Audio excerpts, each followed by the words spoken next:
نحمده ونصلي ونسلم على رسوله الكريم اما بعد فاعوذ باللہ من الشیطان الرجیم بسم اللہ الرحمن الرحیم حامیم والکتاب المبین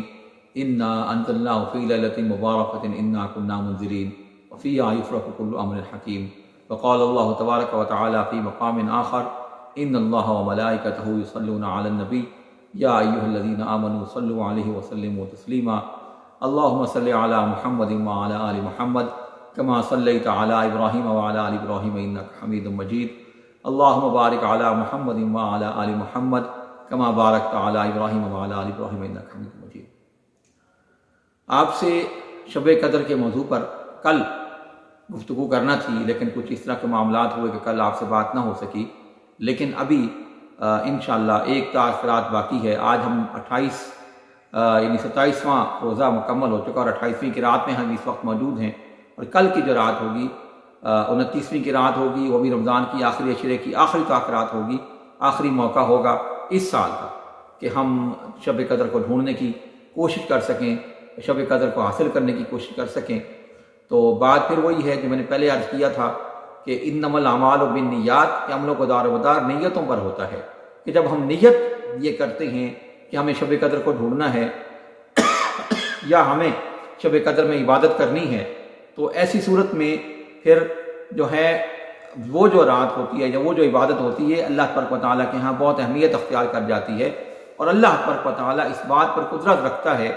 اور وہ اس بات کا مکمل اختیار رکھتا ہے کہ وہ کسی بھی رات انسان کو شب قدر کا ثواب دے دے، بشرطے کہ نیت ہماری ہونی چاہیے۔ اور یہ حدیث ہے اور بخاری شریف کی پہلی حدیث ہے، کوئی عام چھوٹی سی بات نہیں ہے۔ تو آج سورہ دخان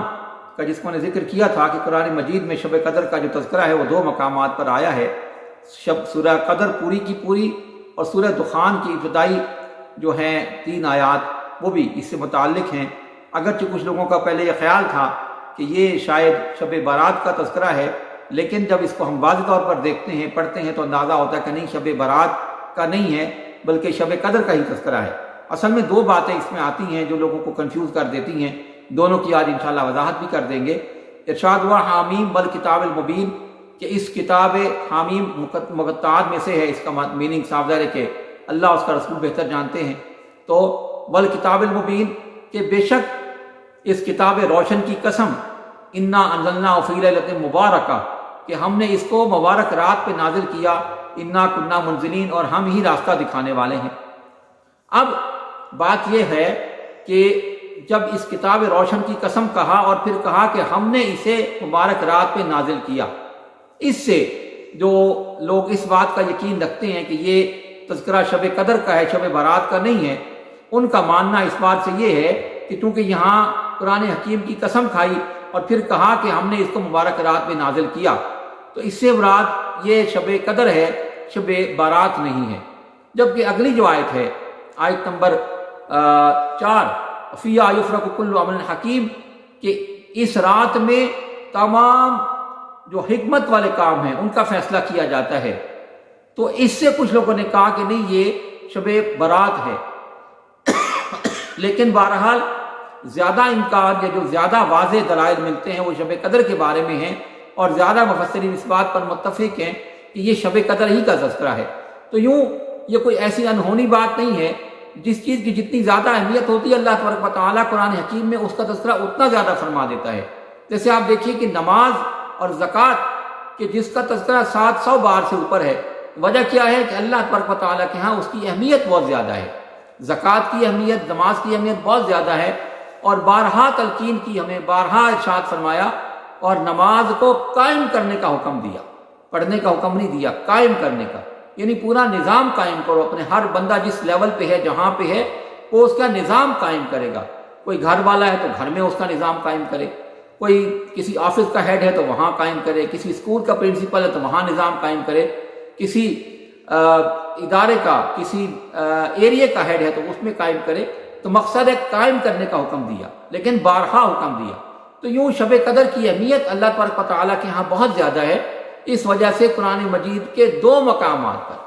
سورہ قدر کی پوری 5 آیات اور سورہ دخان کی ابتدائی آیات جو ہیں، یہاں پر بھی شب قدر کا ہی تذکرہ جو ہے وہ ملتا ہے اور اس کا ذکر ہے۔ تو یوں آپ سوچ سکتے ہیں کہ اللہ تبارک و تعالیٰ نے اس خاص رات کا تذکرہ اپنی خاص کتاب میں قرآن مجید میں 2 بار کیا ہے، تو اس کی اہمیت اللہ تبارک و تعالیٰ کیا کتنی ہو سکتی ہے۔ تو مبارک ہیں ہم لوگ، مبارک ہیں ہم لوگ، خوش نصیب ہے ہم لوگ کہ ہمیں یہ موقع مل رہا ہے کہ ہم اس رات کو حاصل کریں اور یہ رات ہمیں میسر آئے۔ ہمارے پاس موقع موجود ہے، اگرچہ زندگی کا کچھ بھروسہ نہیں ہے۔ آج اس وقت ہم آپ سے بات کر رہے ہیں، کل پتہ نہیں ہم ہوں گے نہیں ہوں گے، یا آپ جو بھی سننے والا ہے یا جو کہنے والا ہے، کسی کی زندگی کا کوئی بھروسہ نہیں ہے۔ لیکن بہرحال ظاہرہ حالات کو دیکھتے ہوئے ہم یہ کہہ سکتے ہیں کہ امید ہے، اللہ تبارک و تعالیٰ سے اچھائی کی امید رکھنی چاہیے۔ تو امید ہے کہ کل کی رات ہمیں میسر آ جائے گی، ہمیں مل جائے گی، تو ہم کل رات کو بھی یہ جان کر، یہ سوچ کر کہ یہ شب قدر ممکنہ طور پر ہو سکتی ہے، ہم شب قدر کو حاصل کرنے کی، تلاش کرنے کی کوشش کریں۔ اب ایک بات جو رہ گئی تھی، تھوڑی سی تفصیل سے نہیں ہو سکی، کہ شب قدر میں ہمیں کرنا کیا چاہیے۔ اگرچہ اعتکاف کے موضوع پر میں نے بڑی وضاحت سے بات کر دی تھی، لیکن دوبارہ تھوڑا سا بتا دیتا ہوں کہ دیکھیے، شب قدر کے اندر یا کوئی بھی رات ہمیں میسر آئے، سب سے پہلے تو کوشش کیجئے کہ جتنی نمازیں قضا ہیں ان کو ادا کرنے کی کوشش کریں، کیونکہ یہ وہ چیز ہے کہ جس کی جواب طلبی ہم سے ہونی ہے، جس کا سوال ہم سے ہونا ہے، ٹھیک ہے۔ تو لہٰذا ممکن جہاں تک ممکن ہو سکے ہم نمازوں کی ادائیگی کی کوشش کریں، قضا نمازوں کی ادائیگی کی کوشش کریں۔ اس کا طریقہ بتا چکا ہوں، بارہا بتا چکا ہوں، پھر عرض کیے دیتا ہوں کہ سب سے پہلے یہ نیت کریں کہ زندگی میں جو سب سے پہلی فجر کی نماز قضا ہوئی، اس کی نیت کر کے سوچ کے اس کے 2 فرض پڑھیے، پھر اسی دن کی ظہر کے 4 فرض کی نیت کیجئے، پڑھیے، پھر عصر کے 4 فرض، پھر مغرب کے 3، اور پھر عشاء کے 3 فرض اور 3 وتر پڑھ لیجئے۔ تو یوں زندگی کا جو پہلا دن جس میں آپ پر نماز فرض ہو چکی تھی، لازم ہو چکی تھی، لیکن آپ نے نہیں پڑھی، تو اس دن کی 1 دن کی نمازیں ادا ہو جائیں گی۔ تو جتنا ہو سکے 1 دن، 2 دن، 4 دن، 1 ہفتہ، 2 ہفتے، 3 ہفتے، جتنی ہو سکے نمازیں پڑھیے۔ اس کے بعد نوافل، بے شمار نوافل ہیں۔ صلاۃ اللیل میں اکثر بتایا کرتا ہوں، بڑی جامع مفصل عبادت ہے، جامع عبادت ہے، اور سب کچھ اس میں آ جاتا ہے کہ 100 رکعت نماز نفل ہیں، اس میں ہر رکعت میں 2 کی نیت سے یہ پڑھنی ہوتی ہے، اور ہر رکعت میں سورہ اخلاص کو سورہ فاتحہ کے بعد 10 دفعہ پڑھنا ہوتا ہے، اور ہر 4 رکعت کے بعد 1 تسبیح درود شریف پڑھیے۔ تو یوں 100 رکعت نفل عطا ہو جاتے ہیں، 1000 بار سورہ اخلاص پڑھی جاتی ہے، 25 تسبیح درود شریف پڑھا جاتا ہے۔ تو ساری چیزیں اس میں آ جاتی ہیں، اللہ کا قرآن بھی، درود شریف بھی، نوافل بھی۔ نوافل کے بارے میں اصل حدیث ہے کہ جب بندہ نوافل پڑھتا ہے، نوافل کے ذریعے سے اللہ کا اتنا قریب ہو جاتا ہے کہ اس کا ہاتھ اللہ کا ہاتھ بن جاتا ہے، وہ پکڑتا ہے تو اللہ کے ہاتھ سے پکڑتا ہے، اس کی آنکھ اللہ کی آنکھ بن جاتی ہے، اس کے پاؤں اللہ کے پاؤں بن جاتے ہیں، وہ دیکھتا ہے تو اللہ کی آنکھ سے دیکھتا ہے، وہ چلتا ہے تو اللہ کے پاؤں سے چلتا ہے، وہ سنتا ہے، اس کے کان اللہ کے کان بن جاتے ہیں، سنتا ہے تو اللہ کے کان سے سنتا ہے۔ تو یوں ایک سمجھانے کے لیے، ورنہ اللہ تبارک و تعالیٰ ان تمام اشیاء سے پاک ہے، لیکن ہمیں سمجھانے کے لیے کہ اللہ کے قریب انسان اتنا ہو جاتا ہے کہ اس کا ہر حصہ اللہ کی ملکیت میں آ جاتا ہے۔ اسی وجہ سے فرمایا حدیث ہے کہ مومن کی فراست سے ڈرو، ٹھیک ہے نا، کہ وہ اللہ کی نظر سے دیکھتا ہے، ٹھیک ہے۔ تو یہ نوافل اللہ کے اتنا قریب ہمیں کر دیتے ہیں۔ اس کے علاوہ صلاۃ الخیر کے 4 نوافل 2 کی نیت سے ہر رکعت میں سورہ فاتحہ کے بعد 50 بار سورہ اخلاص پڑھیے، اور سورہ اخلاص آپ جانتے ہیں کہ 3 بار پڑھنے سے پورے قرآن کا ثواب مل جاتا ہے۔ اب 1000 بار سورہ اخلاص پڑھیں گے تو کیا بات ہوگی، 333 قرآن مجید کا ثواب مل جائے گا، اور اگر یہ 200 بار سورہ اخلاص پڑھ لیں گے تو یہاں بھی 66 قرآن مجید کا ثواب مل جائے گا۔ تو اس کی بڑی فضیلت ہے، یہ کوئی چھوٹی سی چیز نہیں ہے۔ تو اس رات کو مبارک جانیے۔ اس کے علاوہ اس رات کے اندر جو تسبیحات ہیں،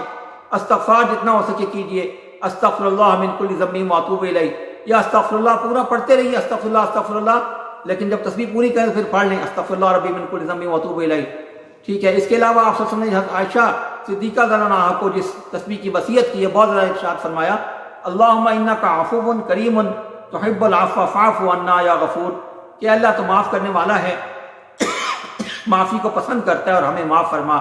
رب اغفر وارحم وانت خیر الراحمین،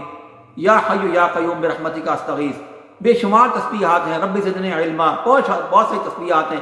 جو ممکن ہو سکے پڑھیے، درود شریف جتنا ہو سکے پڑھیے۔ تو کل کی رات ہمارے پاس موجود ہے، اس رات کو مبارک جانتے ہوئے، غنیمت جانتے ہوئے، اور یہ سوچ کر کہ پتہ نہیں آئندہ سال ہمیں رمضان نصیب ہوگا یا نہیں ہوگا، یہ رات نصیب ہوگی یا نہیں ہوگی، تو ہم اس رات کو غنیمت جانتے ہوئے اس رات میں جہاں تک ہو سکے اللہ کی عبادت کرنے کی کوشش کریں۔ تو عبادت کا جو ثواب ہے اس کا تذکرہ پہلے ہو چکا کہ 1000 مہینوں سے بہتر ہے۔ قرآن نے خود کہا خیر من الف شہر، کہ اس کی عبادت 1000 مہینوں سے بہتر ہے، اور 1000 مہینوں کا جو عرصہ ہے وہ 83 سال اور 4 مہینے بنتا ہے۔